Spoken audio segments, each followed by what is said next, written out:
मायावती ने अपने भतीजा आकाश आनंद को बसपा का उत्तराधिकारी बताया है, तो ऐसे में सबकी नजरें इस बात पर है कि बसपा को ऊंचाइयों पर ले जाने के लिए आकाश आनंद क्या फैसले लेते हैं। कई विश्लेषकों का ये मानना है कि बहुजन समाज पार्टी पहले काफी ऊंचाइयों पर थी, लेकिन जैसे एक एक करके उनके नेता उनका साथ छोड़ते चले गए, वैसे ही पार्टी कमजोर होती चली गई।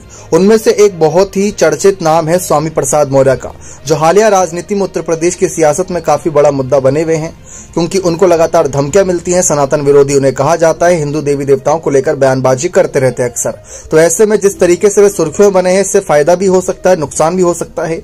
लेकिन ऐसे में बसपा सुप्रीमो मायावती ने स्वामी प्रसाद मौर्य की राजनीति पर तो साफ कहा था कि एक घिनौनी राजनीति है जो धर्म के नाम पर कर रही हैं। लेकिन अब बात आती है आकाश आनंद की, कि क्या आकाश आनंद की विचारधारा भी बिल्कुल हूबहू मायावती से मिलती है? क्या मायावती से मिलती है तो क्या वह भी स्वामी प्रसाद मौर्य की राजनीति पर सवाल खड़े करेंगे, या स्वामी प्रसाद मौर्य को चर्चा का केंद्र बनता देख उनको पार्टी में वापसी के लिए आदेश देंगे?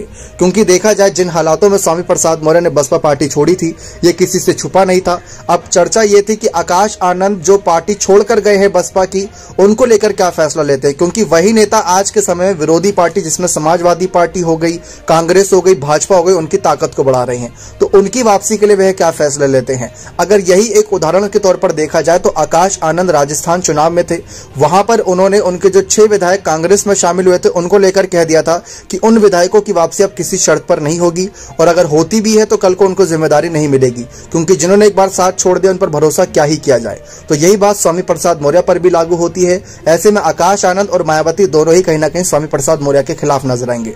जबकि हालिया कुछ बयान देखे जाए तो स्वामी प्रसाद मौर्य मायावती के समर्थन में नजर आए थे, चाहे जातीय जनगणना के मामले पर मायावती का समर्थन करना हो या मायावती को अपनी नेता बनाकर उनके खिलाफ बुराई न करना हो। लेकिन अब ये देखना दिलचस्प रहेगा किस तरीके से हालात बनते हैं और किस तरीके से स्वामी प्रसाद मौर्य आगे की रणनीति बनाते हैं, और आकाश आनंद उन नेताओं से कैसे निपटेंगे जो पहले बसपा में ही थे और अब बसपा के खिलाफ है। क्या आपको लगता है कि आकाश के लिए मुश्किलें उनके ही अपने नेता बनेंगे या बाहरी नेता? आप मेरा कमेंट सेक्शन में जोड़ दीजिएगा। बहुत बहुत धन्यवाद।